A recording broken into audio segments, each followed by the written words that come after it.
Good evening students. आज हम second chapter उपभोक्ता के व्यवहार में उपयोगिता वाले ही टॉपिक में आज का टॉपिक अपन डिस्कस करने जा रहे हैं, सीमांत उपयोगिता ह्रास नियम। देखिए, सीमांत उपयोगिता ह्रास नियम क्या होता है? Law of diminishing marginal utility की अपन आज बात करेंगे आज के इस वीडियो में। तो देखिए क्या होता है लॉ ऑफ डिमिनिशिंग यूटिलिटी की अपन बात करेंगे। तो लॉ ऑफ डिमिनिशिंग यूटिलिटी का जो ये नियम है, ये 1854 में 1854 में सबसे पहले इस नियम को प्रतिपादन करने वाले थे, उनका नाम था गोसेन। 1854 में गोसेन ने ये नियम दिया। इसे गोसेन का प्रथम नियम कहते हैं, इसे गोसेन का प्रथम नियम भी कहते हैं। और इस नियम की विस्तृत व्याख्या, इस नियम की विस्तृत व्याख्या है वो प्रोफेसर मार्शल ने की, प्रोफेसर मार्शल ने की। इसे गोसेन का प्रथम नियम कहते हैं और इसका प्रतिपादन है वो किया गोसेन ने, इसलिए इसको गोसेन का प्रथम नियम कहते हैं 1854 ईस्वी में। और इसकी विस्तृत व्याख्या करने वाले थे, उनका नाम है प्रोफेसर मार्शल। देखिए ये नियम क्या कहता है, अपन ने सीमांत उपयोगिता पढ़ी। सीमांत उपयोगिता किसे कहते हैं कि किसी एक निश्चित समय में एक किसी अतिरिक्त इकाई का उपयोग करने से, एक अतिरिक्त इकाई का उपयोग करने से कुल उपयोगिता में जो वृद्धि होती है, कुल उपयोगिता में जो चेंजेज होता है, जो परिवर्तन आता है, उसी का नाम होता है सीमांत उपयोगिता। उसे कहते हैं सीमांत उपयोगिता। और अपन ने सीमांत उपयोगिता के जब कर्व को पढ़ा, सीमांत उपयोगिता वक्र को पढ़ा, तो उसमें अपन ने ये पढ़ा था कि जैसे जैसे वस्तु के उपयोग में वृद्धि की जाती है, वैसे वैसे सीमांत उपयोगिता है वो निरंतर क्या होती है, गिरती चली जाती है। और इस नियम का जो नाम है वो उसी हिसाब से रखा गया है, ह्रासमान सीमांत उपयोगिता ह्रास नियम, कि सीमांत उपयोगिता है वो ह्रासमान रहती है। तो देखिए कैसे, पहले अपन इसमें सीमांत उपयोगिता की डेफिनेशन लिखेंगे जो अपन पढ़ चुके हैं। सीमांत उपयोगिता किसे कहते हैं? एक निश्चित समय में, एक निश्चित समय में किसी वस्तु की, किसी वस्तु की एक अतिरिक्त इकाई का, अतिरिक्त इकाई का उपभोग करने पर, उपभोग करने पर कुल उपयोगिता में, कुल उपयोगिता में, कुल उपयोगिता में जो परिवर्तन आता है, परिवर्तन आता है, सीमांत उपयोगिता कहलाती है।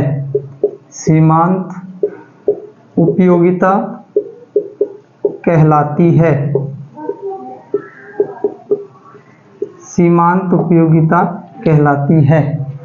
इसकी व्याख्या है कि जैसे जैसे किसी वस्तु के, किसी वस्तु के उपभोग में, किसी वस्तु के उपभोग में वृद्धि की जाती है, वृद्धि की जाती है,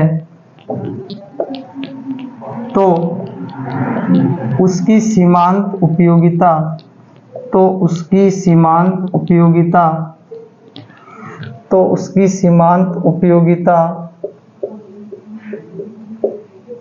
उत्तरोत्तर, उत्तरोत्तर गिरती जाती है, गिरती जाती है।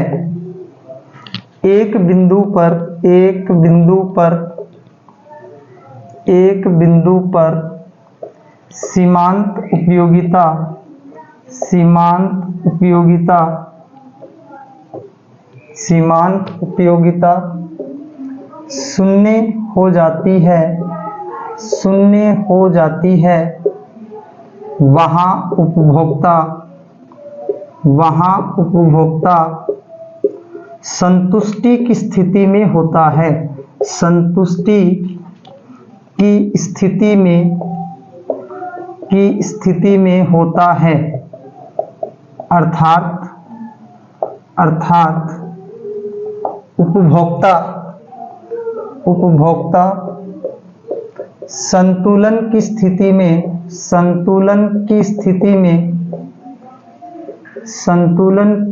में होता है। यदि इस बिंदु के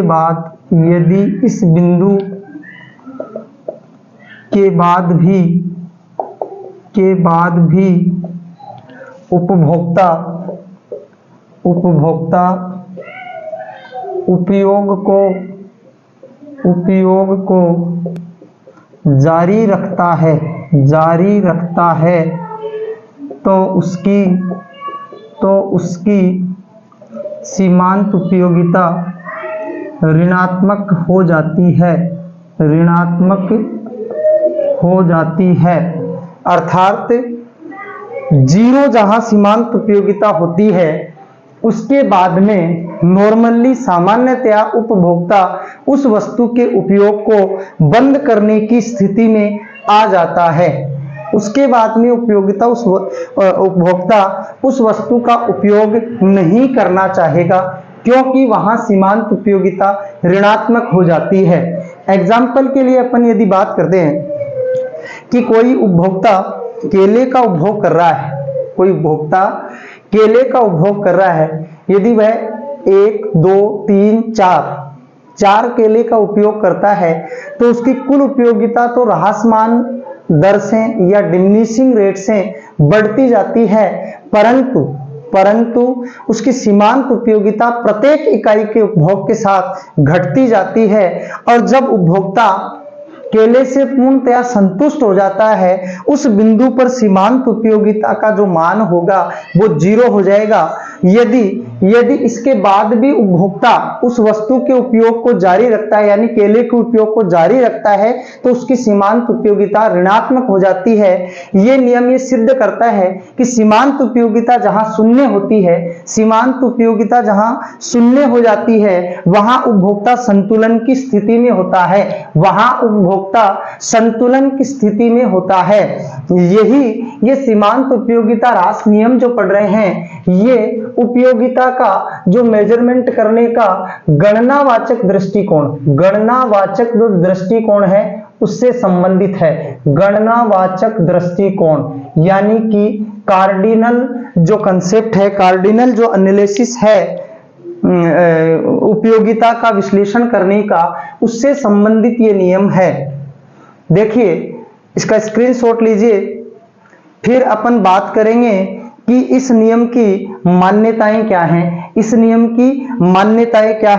और इस नियम के लागू होने के क्या क्या कारण हैं उस पर अपन चर्चा करेंगे। स्क्रीनशॉट लीजिए। देखिए अब हम चर्चा करेंगे सीमांत उपयोगिता ह्रास नियम के मान्यताओं की। तो इसकी सबसे पहली मान्यता उपभोक्ता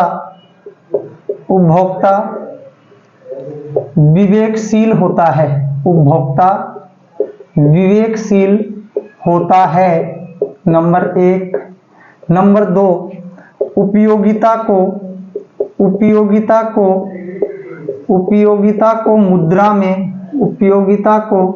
मुद्रा में मापा जा सकता है। इस नियम के अनुसार उपयोगिता को मुद्रा में मापा जा सकता है। नंबर 3, मुद्रा की सीमांत उपयोगिता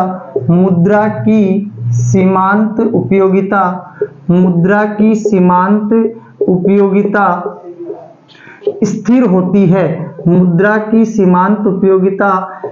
होती है। यानी कि मुद्रा की सीमांत उपयोगिता ह्रासमान भी नहीं होती है और वर्धमान भी नहीं होती है, हालांकि क्या होती है, कांस्टेंट रहती है, स्थिर रहती है। नंबर 4, वस्तु की आकृति गुण समान होते हैं यानी कि जो कमोडिटी होती है वो होमोजीनियस होती है, यानी कि समरूप होती है, यानी कि समरूप होती है। नंबर 3, नंबर 4, नंबर 5 की अपन बात करेंगे। नंबर 5 की अपन बात करेंगे उपभोक्ता की रुचि फैशन आय आदि में कोई परिवर्तन नहीं होता है, में कोई परिवर्तन नहीं होता है, परिवर्तन नहीं होता है। ये इस नियम की मान्यताएं हैं स्टूडेंट्स, ये इस नियम की मान्यताएं हैं। पहली, उपभोक्ता विवेकशील होता है, यानी इस नियम के अनुसार माना जाता है कि उपभोक्ता है वो विवेकशील है, उसे पता चलता है कि क्या अच्छा है क्या बुरा है। नंबर 2, उपयोगिता को मुद्रा में मापा जा सकता है, क्योंकि ये जो अपन पढ़ रहे हैं ये गणनावाचक दृष्टिकोण में आता है, उपयोगिता के गणनावाचक दृष्टिकोण में आता है, तो उपयोगिता को मुद्रा में मेजर किया जा सकता है। लेकिन मुद्रा की जो सीमांत उपयोगिता, मार्जिनल जो यूटिलिटी होती है मनी की, वो क्या होती है? कांस्टेंट होती है, स्थिर होती है। नंबर 3, वस्तु की आकृति गुण समान होते हैं, यानी कि वस्तु कैसी होती है? समरूप होती है। और 5वां नंबर का बिंदु है कि उपभोक्ता की रुचि, फैशन, आय आदि और अन्य तत्व जो होते हैं उनमें कोई परिवर्तन नहीं होता है, ये इस नियम की मान्यताएं हैं। अगला बिंदु, नियम के लागू होने के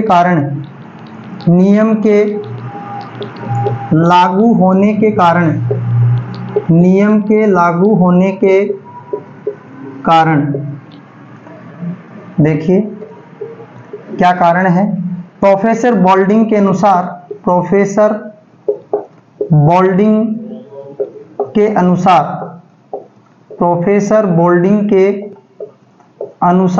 नंबर 1, वस्तु की कोई स्थानापन्न वस्तु नहीं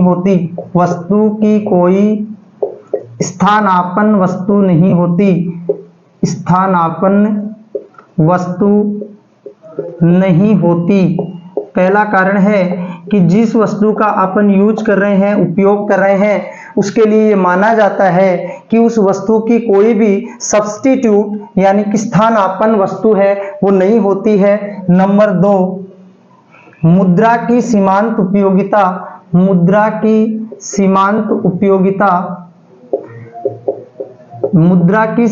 उपयोगिता को माना जाता है स्थिर, परंतु यदि हम बात करें कि जो मुद्रा है उसकी सीमांत उपयोगिता अमीर व्यक्तियों के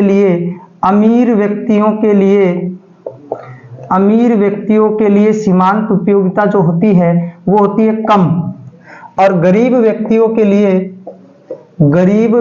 के लिए जो सीमांत उपयोगिता होती है, गरीब व्यक्तियों के लिए मुद्रा की सीमांत उपयोगिता है वो अधिक होती है। और इसीलिए अमीर व्यक्तियों पर कर लगाकर जो राशि प्राप्त होती है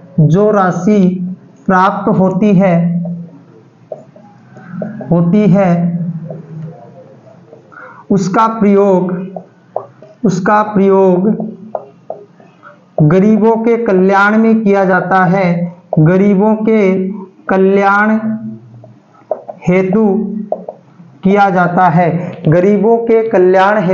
जाता है। इस नियम के लागू होने के कारण प्रोफेसर बोल्डिंग के अनुसार कि वस्तु जो अपन यूज कर रहे हैं, जिस वस्तु का अपन उपयोग कर रहे हैं, उस वस्तु की कोई भी स्थानापन्न वस्तु नहीं होती है, यानी कि ऐसी कोई वस्तु नहीं होती है कि उसकी जगह उस वस्तु से काम चलाया जा सके, ऐसी कोई वस्तु नहीं होती है। और मुद्रा की जो सीमांत उपयोगिता है वो स्थिर तो मानी जाती है मान्यता के अनुसार, लेकिन अमीर व्यक्तियों के लिए मुद्रा की जो सीमांत उपयोगिता है वो होती है कम। कैसी होती है? कम। और गरीब व्यक्तियों के लिए मुद्रा की सीमांत उपयोगिता होती है अधिक, इसीलिए सरकार अमीर व्यक्तियों पर कर लगाकर उनसे वसूली करती है और उनसे जो प्राप्त होती है राशि उसका प्रयोग गरीबों के कल्याण हेतु गवर्नमेंट करती है। इसका स्क्रीनशॉट लीजिए। अब इसको हम समझेंगे डायग्राम के माध्यम से, इसको कैसे समझा जा सकता है। तो वैसे अपन ने कल जो डायग्राम बनाया था उसी डायग्राम का अपन इसमें प्रयोग करेंगे इसको एक्सप्लेन करने के लिए। तो देखिए स्क्रीनशॉट लीजिए, रेखा चित्र द्वारा स्पष्टीकरण करेंगे। कल जो रेखा चित्र अपन ने कुल उपयोगिता और सीमांत उपयोगिता में संबंध को व्यक्त करने के लिए जो रेखा चित्र का प्रयोग किया है, वही रेखा चित्र सीमांत उपयोगिता रास नियम में काम में लिया जाएगा। तो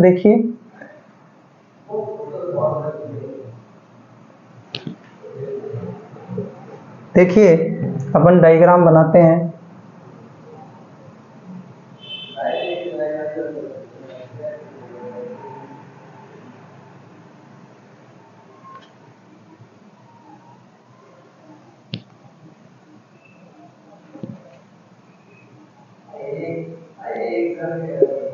देखिए ये अपनी टोटल यूटिलिटी है, ये मार्जिनल यूटिलिटी लेंगे, यहाँ पे यूजेज क्वांटिटी लेंगे, यहाँ भी यूजेज क्वांटिटी लेंगे। ये जीरो है, ये एक्स एक्सिस है, ये वाई एक्सिस है। तो देखिए सबसे पहले अपन टीयू बना लेते हैं। यहाँ ये है टोटल यूटिलिटी, और जहाँ टोटल यूटिलिटी मैक्सिमम होती है उस बिंदु को अपन वहाँ मिलाएंगे जहाँ मार्जिनल यूटिलिटी का मेजरमेंट अपन लाएंगे कितना, जीरो।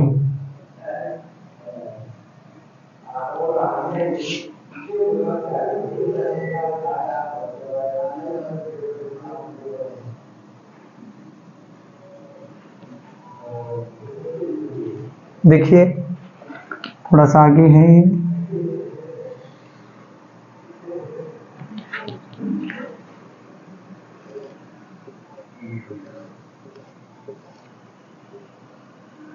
ये है अपनी मार्जिनल यूटिलिटी। इससे अपन ये स्पष्ट करेंगे कि मार्जिनल यूटिलिटी किस प्रकार टीयू जैसे जैसे बढ़ती है वैसे वैसे क्या हो जाती है, डिमिनिशिंग हो जाती है, घटती जाती है। तो देखिए ऊपर जो डायग्राम है वो टीयू का है, टोटल यूटिलिटी का है कि टोटल यूटिलिटी घटती हुई दर से बढ़ती है और यहाँ इस बिंदु पर जाकर क्या हो जाती है, मैक्सिमम हो जाती है। और कल अपन ने जब इसका रिलेशन पढ़ा तो जहां ये मैक्सिमम होती है वहां मार्जिनल यूटिलिटी है वो क्या हो जाती है, जीरो हो जाती है। और जिस बिंदु पर टोटल यूटिलिटी डिमिनिशिंग होती है, क्या होती है, डिमिनिशिंग यानी कि गिरती है, उस बिंदु पर जो अपनी मार्जिनल यूटिलिटी है वो क्या हो रही है, निगेटिव हो जाती है। इसी के लिए कल अपन ने एक टेबल देखी थी, आज फिर देख लेते हैं। ये देखिए इसमें अपन टीयू लेंगे 0, 10, फिर 18, 24 के बाद में 29, फिर 29, फिर 27। ठीक है, तो देखिए इसकी एमयू निकालेंगे तो पहले में डेज, दूसरे का डिफरेंस 10, 8, 6, 5, फिर 0, फिर -2। यानी कि देखिए कुल उपयोगिता है वो निरंतर बढ़ती जा रही है, एक बिंदु पे जाके मैक्सिमम हो जा रही है, उसके बाद में ये जो टीयू है वो घट जा रही है, जहां टीयू घट रही है वहां सीमांत उपयोगिता किसमें जा रही है, नेगेटिव हो जा रही है, माइनस हो जा रही है। और जिस बिंदु पर मैक्सिमम है उस बिंदु पर जो अपनी मार्जिनल यूटिलिटी है वो क्या है, जीरो हो जाती है। ये है आपका सीमांत उपयोगिता रास नियम। ये क्या है अपना सीमांत उपयोगिता रास नियम। इसके माध्यम से यदि हम उपभोक्ता के संतुलन की बात करेंगे कि उपभोक्ता का संतुलन कहाँ होता है और कैसे होता है, इस बिंदु पे अपन समसीमांत उपयोगिता नियम, इस नियम को कहते हैं गोसेन का द्वितीय नियम।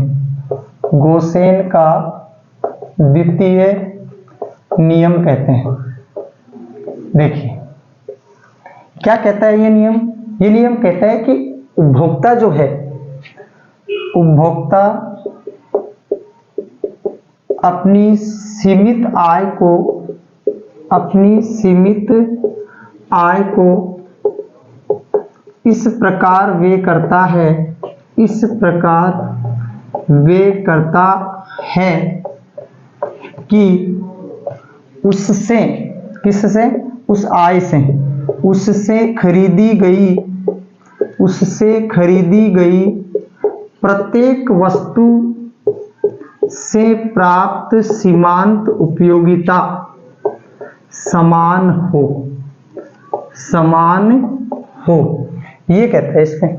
उपभोक्ता अपनी सीमित आय को इस प्रकार व्यय करता है कि उससे खरीदी गई प्रत्येक वस्तु से प्राप्त सीमांत उपयोगिता समान हो। इस नियम में यह माना गया है कि उपभोक्ता के पास एक ऐसी अल्टरनेटिव वस्तु होती है कि जिसका उपयोग वह अनेक वस्तुओं को खरीदने में कर सकता है। यहां पे उस वस्तु को माना गया है मुद्रा। क्या माना गया है? मुद्रा। कि मुद्रा का उपयोग व्यक्ति है वो विभिन्न कार्यों के लिए या विभिन्न वस्तुओं को खरीदने के लिए कर सकता है, लेकिन इस नियम के अनुसार कि उस मुद्रा का प्रयोग करते हुए, उस मनी का प्रयोग करते हुए वह जो भी वस्तुएं खरीदता है, अपने लिए आवश्यक जिन्हीं भी वस्तुओं का वो क्रय करता है, उन वस्तुओं से जो प्राप्त होने वाली सीमांत उपयोगिता है वो समान होनी चाहिए। यदि वो जहां समान होती हैं वही उपभोक्ता है वो संतुलन की स्थिति में होता है। जहां सभी वस्तुओं से प्राप्त सीमांत उपयोगिता समान होती है, वहां उपभोक्ता संतुलन की स्थिति में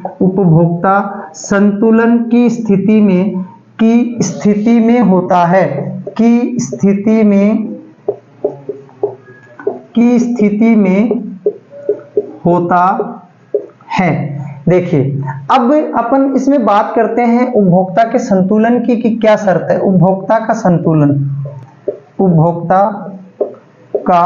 संतुलन इसमें दो सिचुएशन अपन पढ़ेंगे।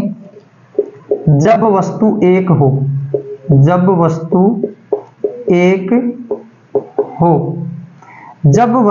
एक होती है तो इसके संतुलन का जो समीकरण होता है वो होता है mu = P। क्या होता है? mu = P कि उस वस्तु से प्राप्त होने वाली सीमांत उपयोगिता उस वस्तु की कीमत के बराबर होनी चाहिए। उस वस्तु से प्राप्त होने वाली सीमांत उपयोगिता उस वस्तु के प्राइस के अनुपात में होनी चाहिए। ये शर्त जहां पूरी होती है वहां उपभोक्ता संतुलन की स्थिति में होता है। लेकिन अपन इसके साथ इसकी दो शर्तें और पढ़ेंगे, mu < P और mu P। यदि ऐसा होता है तो उपभोक्ता को संतुलन के लिए क्या करना पड़ेगा? पहली स्थिति में उपभोक्ता संतुलन में है, उपभोक्ता है वो संतुलन की स्थिति में है। लेकिन दूसरी शर्त पे बात करते हैं कि mu < P होती है तो उपभोक्ता क्या करेगा? उपभोक्ता वस्तु के उपयोग में तब तक वृद्धि करेगा जब तक mu = P ना हो। यहाँ सीमांत उपयोगिता कम आ रही है। सीमांत उपयोगिता कम आ रही है इसका मतलब उपभोक्ता संतुलन की स्थिति में नहीं है, उपभोक्ता और भी उस वस्तु का यूज कर सकता है। तो वह उस वस्तु के यूज को तब तक निरंतर जारी रहेगा जब तक कि इसकी स्थिति mu = P नहीं आ जाए। यहाँ आ रहा है मार्जिनल यूटिलिटी > P आ रहा है। तो देखो यहाँ क्या करना पड़ेगा, यहाँ उपभोक्ता वस्तु के उपभोग में तब तक कमी करेगा जब तक mu = P ना हो जाए। क्योंकि सीमांत उपयोगिता ज्यादा आ रही है, तो सीमांत उपयोगिता ज्यादा आ रही है इसका मतलब क्या है कि उपभोक्ता है वो संतुष्टि के स्तर से ज्यादा सीमांत उपयोगिता प्राप्त कर रहा है। इसलिए वह उस वस्तु के उपयोग को तब तक कम करता जाएगा जब तक कि सिचुएशन क्या नहीं बन जाए, mu = P ना बन जाए। पहले इसका स्क्रीनशॉट लीजिए। अब अपन दो वस्तु के संबंध में इसका पढ़ेंगे। अब देखिए दो वस्तुओं के संबंध में, जब दो वस्तुओं के संबंध में उपभोक्ता का संतुलन देखना हो तो देखिए क्या स्थिति बनेगी।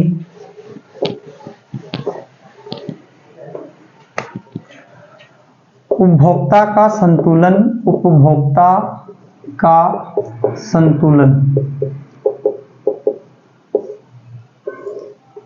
जब दो वस्तुएं हों, जब दो वस्तुएं हों। देखिए दो वस्तुएं होती है तो इसके संतुलन का जो समीकरण जो आएगा वो आएगा MUX upon PX is equal to MUY upon PY। यानी कि अपने पास x और y दो वस्तु हैं, इन दोनों वस्तुओं के संबंध में उपभोक्ता संतुलन की स्थिति में तब होता है जब x वस्तु की मार्जिनल यूटिलिटी उसके प्राइस रेशियो के इक्वल हो और MUY यानी कि y वस्तु की मार्जिनल यूटिलिटी उसके प्राइस रेशियो में हो। यह सिचुएशन जब पूरी होगी तो उपभोक्ता है वो किस स्थिति में होगा? संतुलन की स्थिति में होगा, इक्विलिब्रियम पोजीशन में होगा, इक्विलिब्रियम पोजीशन में होगा। तो देखिए अब इसमें भी दो स्थितियां हो सकती हैं, MUX upon PX greater than MUY upon PY। यहां क्या करेगा? उपभोक्ता वस्तु X के उपभोग में कमी, उपभोग में कमी तथा वस्तु Y के उपभोग में, Y के उपभोग में तब तक वृद्धि करेगा, तब तक वृद्धि करेगा जब तक MUX upon PX is equal to MUY PY न हो। क्लियर है? एक समीकरण और, MUX PX less than MUY PY। यहां क्या करेगा? उपभोक्ता वस्तु X के उपभोग में वृद्धि तथा वस्तु Y के उपभोग में तब तक कमी करेगा, तब तक कमी करेगा जब तक MUX upon PX is equal to MUY upon PY न हो। ये उपभोक्ता का संतुलन है। कौन से दृष्टिकोण में? गणनावाचक दृष्टिकोण में। कौन से में? गणनावाचक दृष्टिकोण में। इसका स्क्रीनशॉट लीजिए। Thank you. आज की क्लास में इतना ही, आगे का टॉपिक कल देखेंगे।